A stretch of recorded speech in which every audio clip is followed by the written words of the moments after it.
Welcome to the Soulful CXO. I'm your host, Dr. Rebecca Wynn. We are pleased to have with us today Bob Chaput.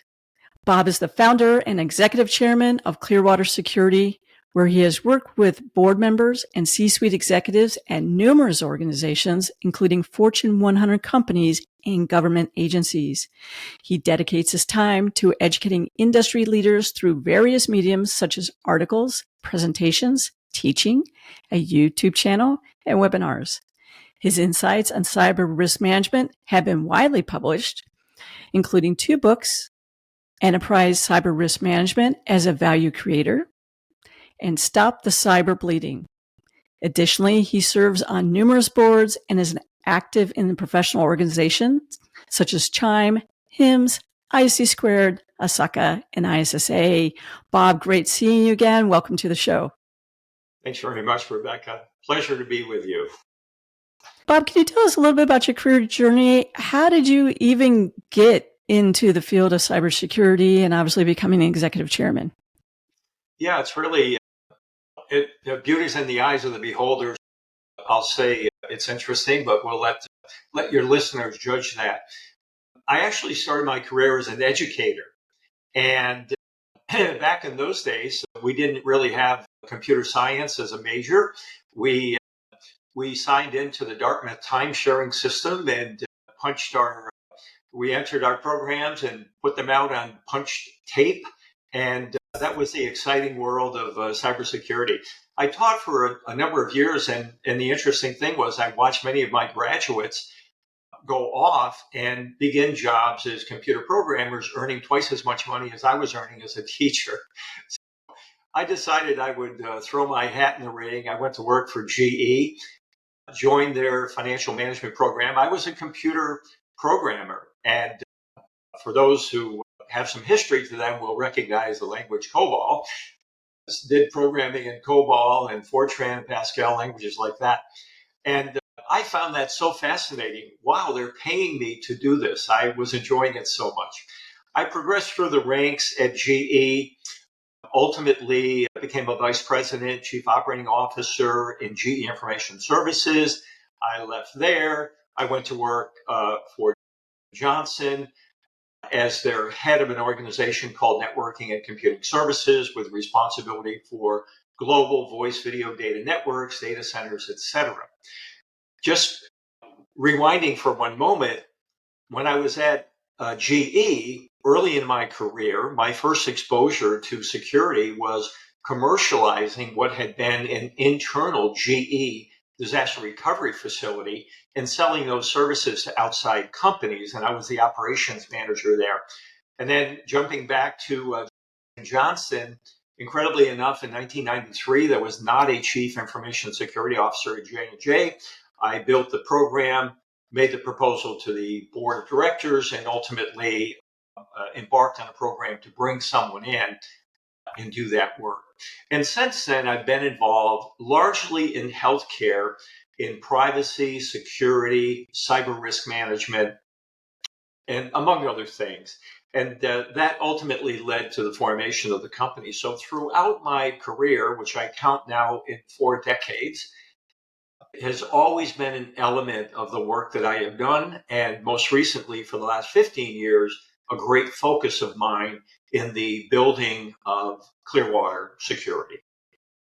You really have seen cybersecurity from its infancy in a lot of ways through where it is today. And when we look at that journey, it's interesting that it seems like it's taken a lot of ebbs and flows, and it seems like we're never getting anything right.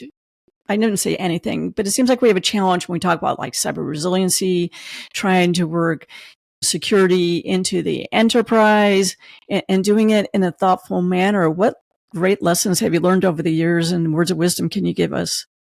Yeah, I'll draw what I think, and we'll leave it to the listeners to decide, is a great analogy of sequence of events.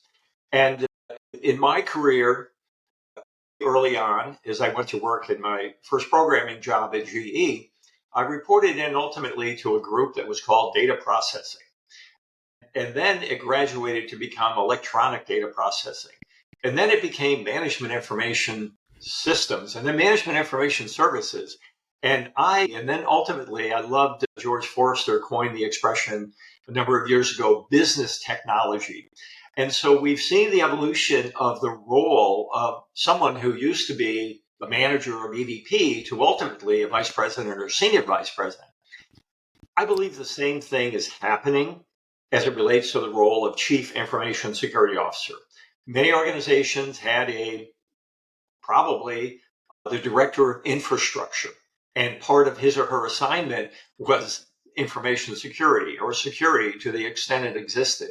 And we've seen that change from a manager to a director to ultimately the sea change that's underway now, and where I think it's analogous, is the evolution of the CISO role to ultimately earning a seat at the table, as they say. Now, it seems like we've been saying try to earn that seat at the table for a long period of time. And even when you look at Fortune 100, 200, 500, they have a better track record. Still not always that great. Not all of them seems like they have a CISO as part of the board, but definitely medium, small, and startups. I think over the years, we've seen a shift to left. Now, it seems at times where someone who is a security engineer for 1 year, they might give that title. Why do you think that's constantly being a challenge for us really to be our own and not part of embedded under IT? Yeah, I think it's in many parts related to the analogy that I just painted between the evolution of the role of the chief information officer to the evolution of the role of the CISO. And it has been, I think, for a long time, a lot of spot welding, a lot of whack-a-mole, a lot of let's implement the current controls du jour, because that seems like a well-published list that somebody put out there. So it's been very tactical.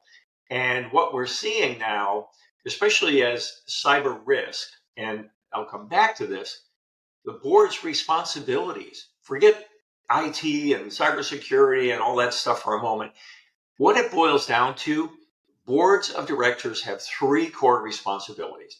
Talent management, also known as hiring and firing the CEO, strategy, and then finally risk management. So the board has long had a responsibility for risk management. Cybersecurity was never treated as a risk management issue.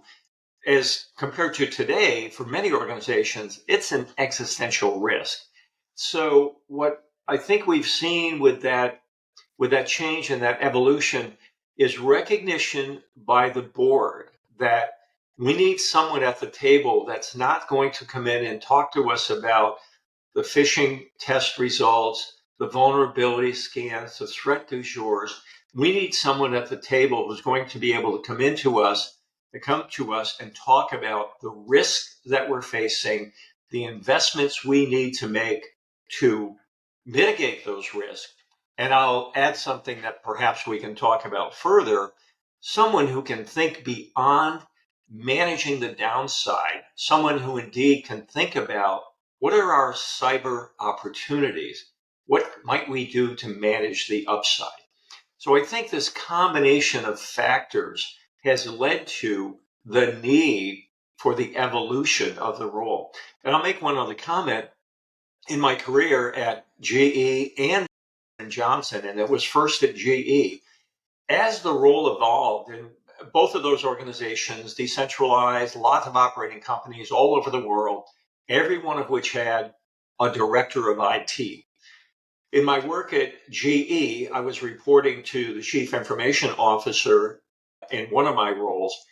We spent a lot of time moving people who were good, honest, hardworking people out of those director of IT roles and hiring and bringing in people who were more strategic and people who could sit at the C-suite table and present articulately to the board of directors.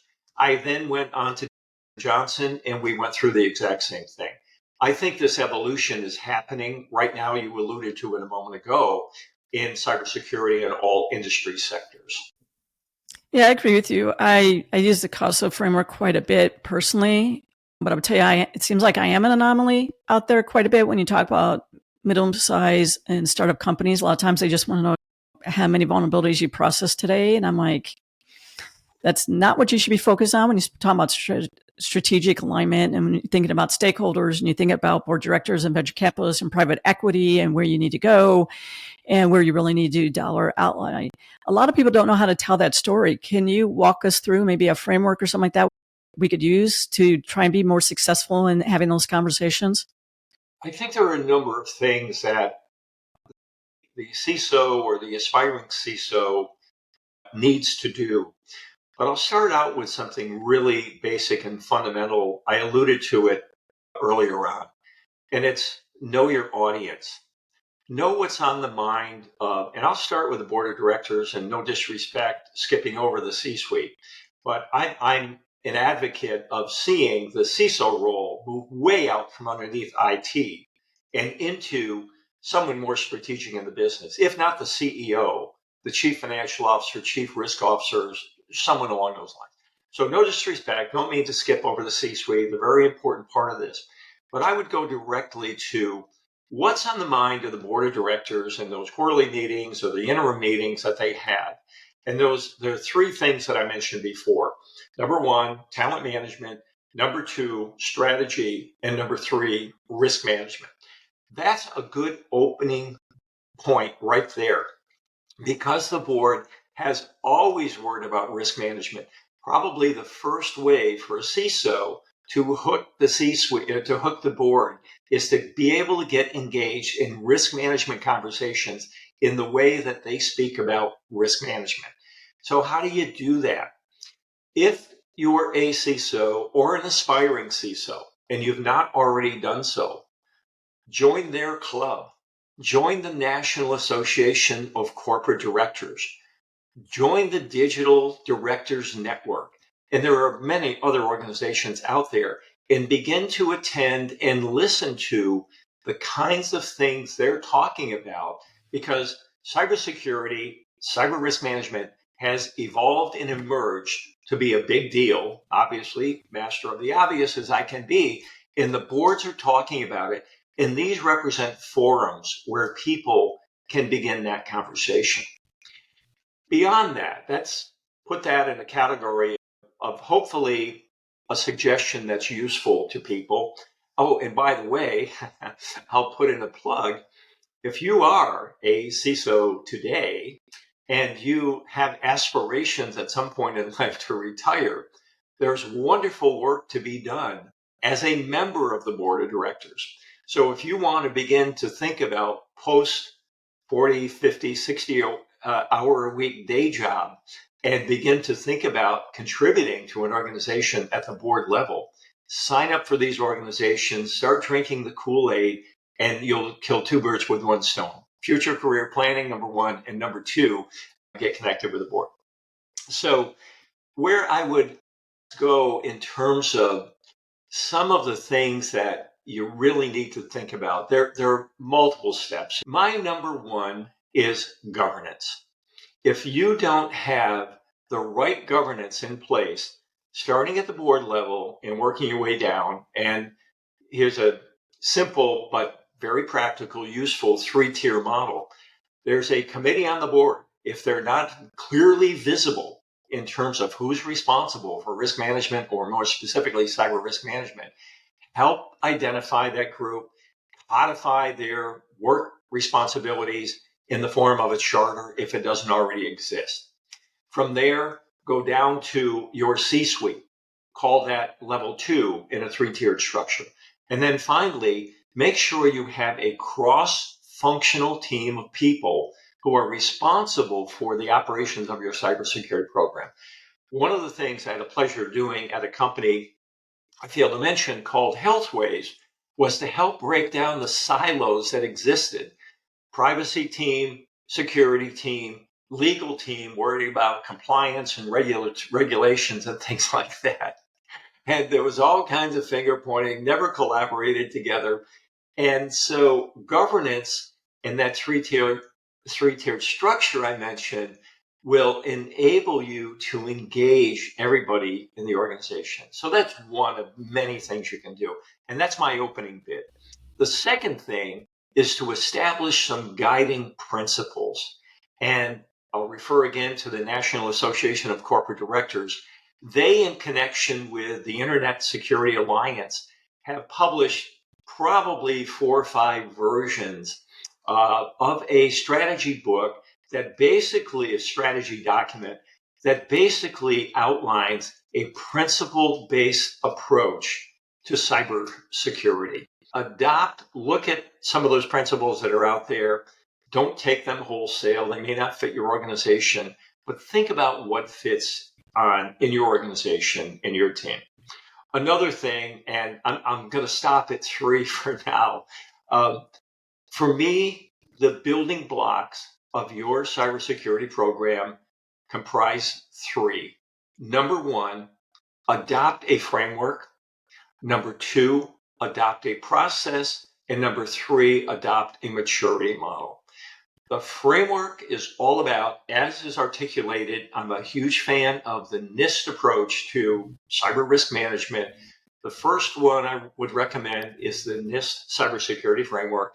Been around for a long time, is being widely adopted across the globe, being widely adopted in all industry sectors, and use that as a tool to create the alignment between your business goals and objectives and your, I'm going to call it ECRM, Enterprise Cyber Risk Management Program and Cybersecurity Strategy. I know that's a mouthful, but you need to have business goals and objectives driving and ultimately causing your cybersecurity program and cybersecurity strategy goals to be aligned, tightly aligned. So I would really encourage you to adopt the NIST cybersecurity framework. In terms of a process, there are ISO processes, there are CISO processes, there are the NIST process. Again, I'm a huge fan. Public domain information, all for free. NIST special publication 800-39, the overarching document on cyber risk management with some ancillary documents that tie into it, including my favorite subjects, how to conduct a comprehensive enterprise-wide cyber risk assessment, NIST special publication 800-30, adopt a set of processes. It doesn't have to be NIST, it can be ISO. I'm a huge NIST fan. And then last but not least, the maturity model. If the framework is about helping you articulate what you're going to do, the process is about articulating how you're going to do it. And then finally, the maturity model is all about, are we getting better at this year over year? 3 fundamental things. There are many more recommended implementation steps that I could provide, but I'll stop and take a breather on those 3 for now. That's a great initial steps to take to go ahead and walk through that. And it's interesting when you talked about companies and you talk about the governance, risk, and compliance. Every time I've done an assessment of a company and they said, oh, but our governance, risk, and compliance, they're fine. Don't bother to look there. That's the first place I look, and I find out it's not all that great. They have policies and procedures are out there. No one's read. They're old. They're outdated. The GRC department generally as a whole are clueless of what's going on with the rest of the business. And because they don't talk business, and we find that in cybersecurity as well, too. The businesses want to grow very quickly. In today's world, they want to go hyperspeed, and we're playing catch up, unfortunately, and those can have ramifications.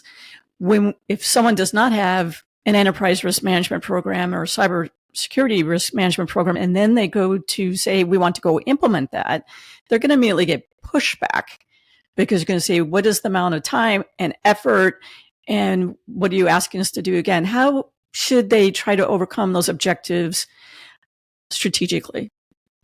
I should say those, not those objectives, but those complaints. Yeah, that's a great question. I've had over the course of the last 18 months, the great fortune to work with an organization called IONS Research, the Institute of Advanced Network Security.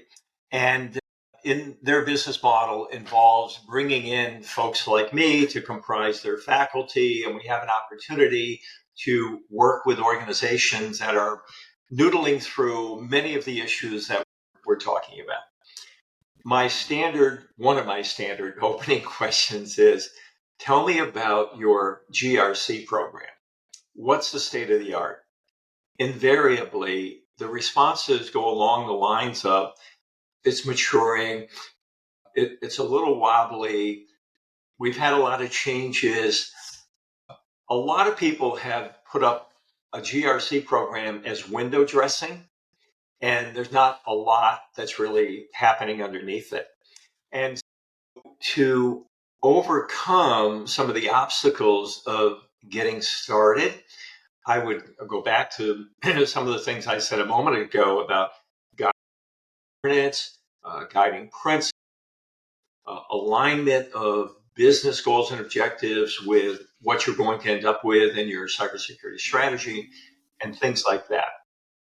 For me, whether it is you're a freshly minted CISO, you've taken on a new assignment, or you're in an organization and you're really trying to resurrect and breathe new life into whatever has been happening previously, I would say you need to think about this as big an initiative of anything else your organization is undertaking.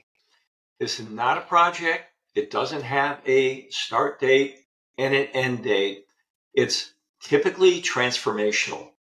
Many corporations have embarked on, over the last 20, if not 30 years, major digitization programs, and some more formally than others.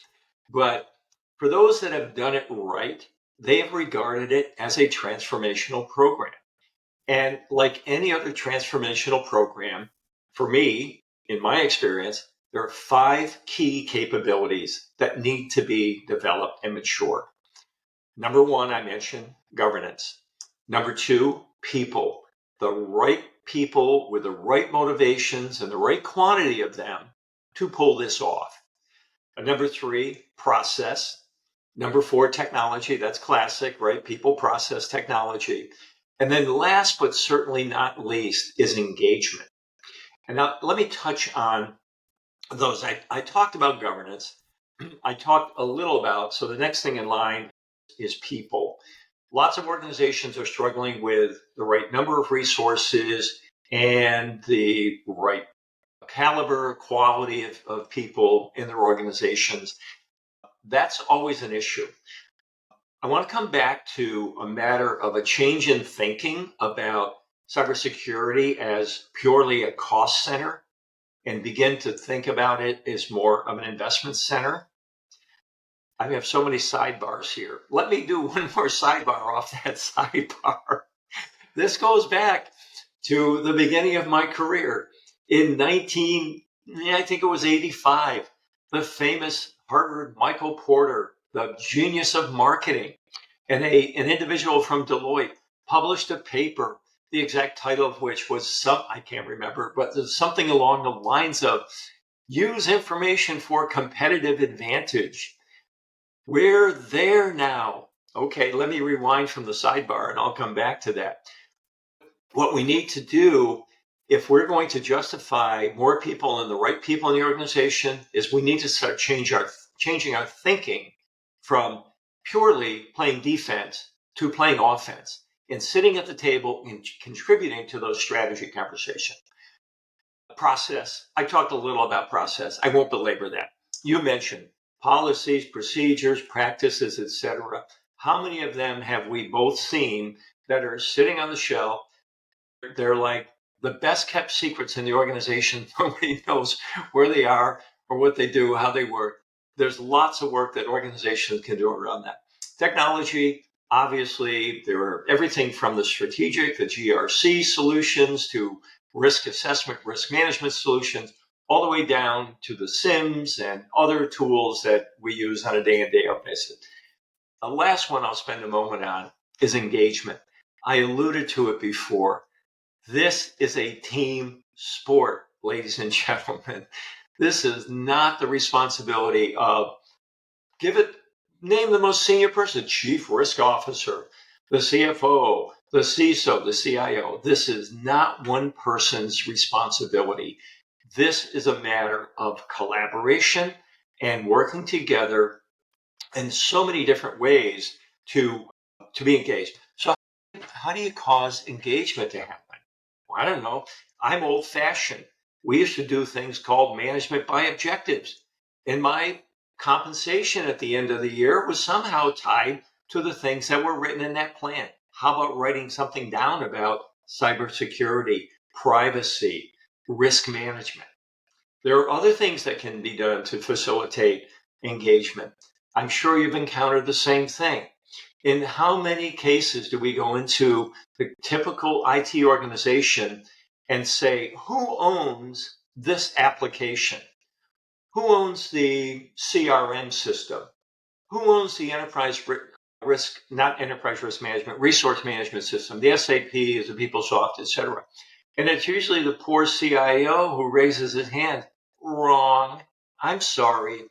The assignment of those information assets needs to be placed in the hands of the business leaders who lead those functions that are being facilitated by those information assets, and the risks associated with those information assets need to be assigned to those people as well. That's just touching the tip of the iceberg on how we address the matter of engagement. So those would be my 5 things: classic, governance, people, process, technology, and engagement. And where should this sit for companies that have an enterprise risk management? I know one of the things is it under, if we have a risk officer underneath them, is it underneath legal? Wait a minute, risk is us. It's not you as cybersecurity. And now you're trying to have enterprise cybersecurity risk management. Wait a minute, what are you doing? People who are going to run into that little bit of a cat fight, how do you suggest that they go ahead and work themselves out for the betterment of the business? Where should that really sit? Is it under enterprise risk management? Is it a subset? In the ideal, again, I'll use the acronym ECRM, Enterprise Cyber Risk Management. In the ideal, it's the ECRM program is, use whatever metaphor you want to use. It's a sub-ledger, it's a subroutine call, it's part of enterprise risk management in terms of that final work product. That doesn't mean that the chief risk officer is all of a sudden going to be slogging along trying to get this done along with the rest of their key responsibilities. This goes back to the matter of it's a team sport and collaboration and work within the organization. But in the ideal, as an organization develops its strategy, part of strategy development is risk assessment broadly from a business point of view. For example, we'll talk about the Ukraine war as a business risk. A lot of organizations who ended up, notwithstanding the horrific effect on the country of Ukraine and all the people there, but from a business point of view, for businesses that were operating effectively in Russia, boom, wipes out a big part of their P&L, right? On the other side, that's a downside risk that those organizations experience. On the other side, think about the oil companies. There was a boon. And for many oil companies, that was an upside. It wasn't a risk. I prefer to choose the word opportunity. So the point is that as you're building your business strategy, you need to do risk and opportunity assessment. And we know from Risk Assessment 101, we ultimately think about assets, threats, vulnerabilities, controls, likelihood, impact, etc. All of those elements can apply equally to what our cyber opportunities may be. But back to the point, it should be in a mature organization, part of an enterprise risk management program. If we're wallowing a bit with enterprise cyber risk management, let's be real. There are many organizations that really don't have a strong enterprise risk management. In that case, then CISO, if you're in charge to get the ball rolling, you step out and begin to build the ECRM program with the hope that later you can dovetail it back into the ARM program. And again, don't take the full burden of responsibility. Get that cross-functional steering committee working, sleeves rolled up, group of people together who are going to help build the program for you. Our time has totally run short. I want to thank our guest, and I want to thank everybody for showing up for today's episode. Please check out the description. You'll have all Bob's contact information and resources. We'll have links to the information that we discussed here today, so you'll have that.